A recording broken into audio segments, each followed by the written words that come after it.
और हमें छोटे बड़े के चक्कर में नहीं पड़ना चाहिए, बस भगवान का चिंतन करना चाहिए। ध्रुव जी महाराज भगवान का नाम जपे और भगवान का परम धाम प्राप्त कर लिया। ध्रुव जी ने अपने गुरु जी से प्रश्न किया, गुरुदेव ये बताइए कि भगवान कहाँ रहते हैं? मैया, ओ मेरी माँ, बताओ भगवान कहाँ रहते हैं? कहाँ रहते हैं भगवान? कहाँ? यहां हैं तो एक्सरे करा लें, फिर आ जाएंगे? नहीं आएंगे मैया? तो कहां ढूंढे? बताओ, आप ही बता दो कहां ढूंढे भगवान को। भगवान यहां नहीं होते मेरी मां, भगवान भक्त के विश्वास में होते हैं। यदि भक्त का विश्वास है तो भगवान यहां भी हैं, और विश्वास नहीं है तो नहीं है। इसलिए परमात्मा विश्वास का विषय है। विश्वास जरूरी हो, विश्वास जरूरी है। बिना विश्वास के परमात्मा को ना जाना जा सकता, ना देखा जा सकता, ना कुछ कहा जा सकता। ये विश्वास का विषय है। मुझे विश्वास है कि ईश्वर है, किसी को ना हो तो मैं कैसे विश्वास दिलाऊं? एक नौजवान पढ़ा लिखा साइंस का स्टूडेंट मेरे पास आया, बोले महाराज जी भगवान कुछ नहीं होते। हमने कहा भैया तू ही बता दे क्या होते हैं। बोले साइंस ही साइंस है, कोई भगवान नहीं है। तो हमने कहा कि अच्छा ये बता, साइंस कहती है कि यदि ये वस्तु है तो इसे बनाने वाला है। मैं साइंस की बात कर रहा हूं। साइंस क्या मानती है पहले मैं वो डिस्कस कर लूं। साइंस कहती है कि यदि ये वस्तु है तो इसे बनाने वाला कोई है। क्या ये बात सही है? बिल्कुल सत्य है।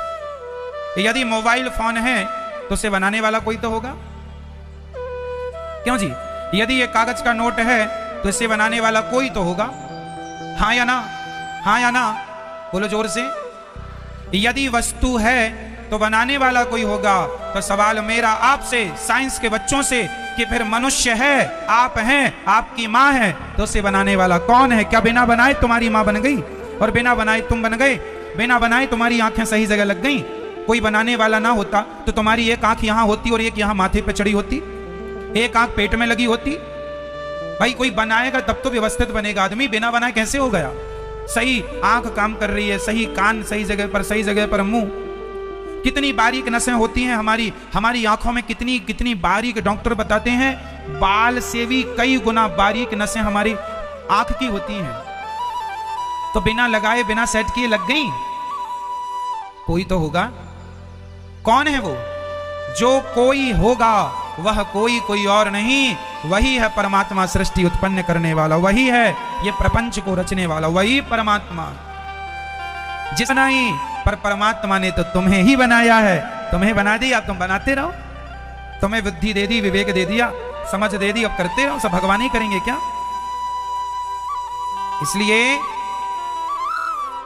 ईश्वर के होने के मैं सबूत दे रहा हूं। जब मैं अपनी मां के गर्भ में था, जब आप अपनी मां के गर्भ में थे, जब आप अपनी मां के गर्भ में थे, तब मां के स्तनों में दूध नहीं था। लेकिन आपका जन्म हुआ और अपने आप बिना कुछ किए मां के आंचल में दूध की धार बह गई या नहीं? तो ये बताओ, तुम्हारी मां के स्तनों में दूध कौन भरने आया था? कोई वैज्ञानिक आया था? फिर जिस परमात्मा ने तुम्हें जन्म दिया उसी को पता था कि जाएगा तो क्या खाएगा, क्या पिएगा, इसलिए अमृत जैसा दूध भर के दे दिया मां के आंचल में। ये किसकी व्यवस्था है?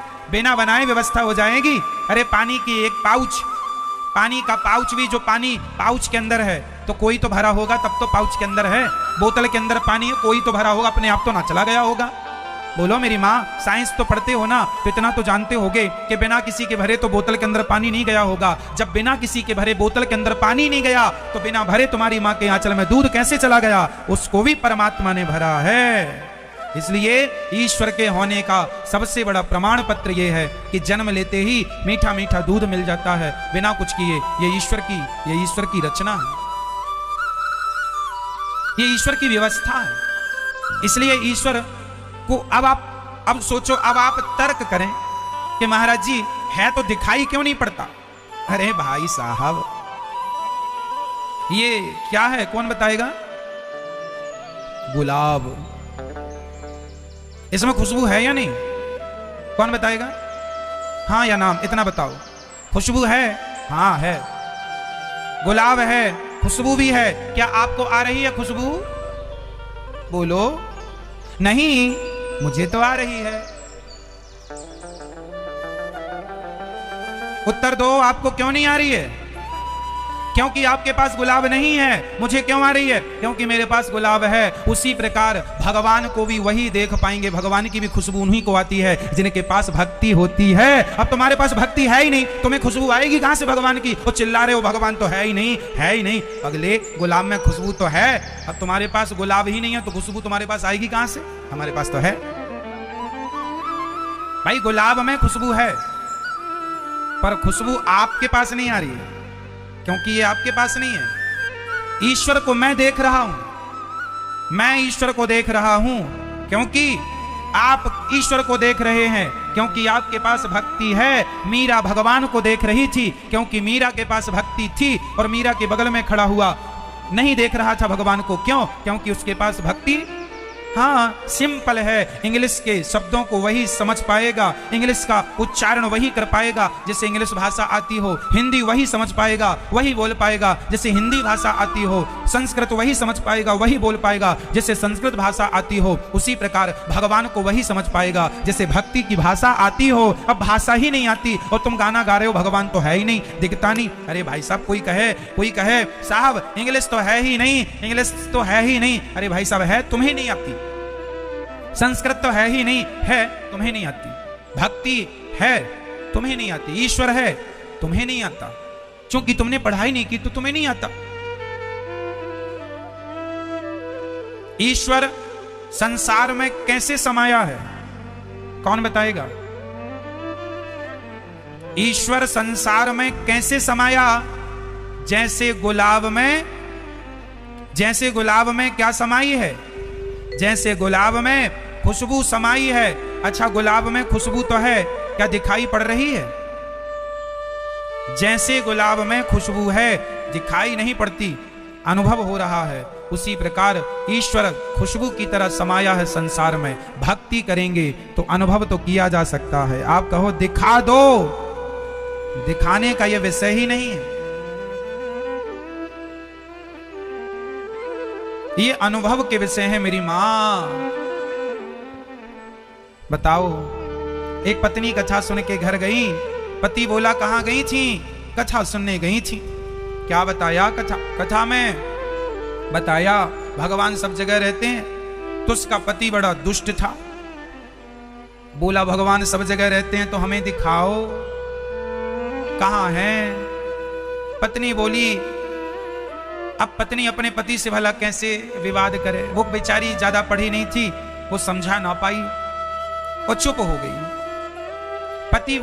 पति बोला समय खराब करती रहती है, कोई भगवान नहीं होता, समय बर्बाद करके चली आई, चल काम करती रहे, वो कोई कथा उथा में न जाया कर, कोई तरह भगवान नहीं होता। पति ने बड़ी डांट लगाई। 15 दिन बाद पति के सिर में बड़ा दर्द हुआ। पति बोला सुनती हो, जरा डॉक्टर को बुलाओ, हमारे सिर में दर्द है, सिर फटा जा रहा। पत्नी बोली देखो जी, मजाक ना करो, आपके सिर में कोई दर्द वर्द नहीं है। पति बोला दर्द है, तुझे नहीं पता दर्द है। पत्नी बोली दर्द होता तो मुझे दिखाई पड़ता, हमें तो कहीं नहीं दिख रहा कि तुम्हारे सिर पे दर्द है। झूठ बोल रहे हो, काम के बहाने से काम न करना पड़े। पति बोला पागल हो गई है, अरे सिर में दर्द है, दर्द भी कोई दिखता है। पत्नी बोली स्वामी जी, जैसे दर्द है पर दर्द को दिखाया नहीं जा सकता, उसी प्रकार मेरे भगवान हैं, उन्हें दिखाया नहीं जा सकता।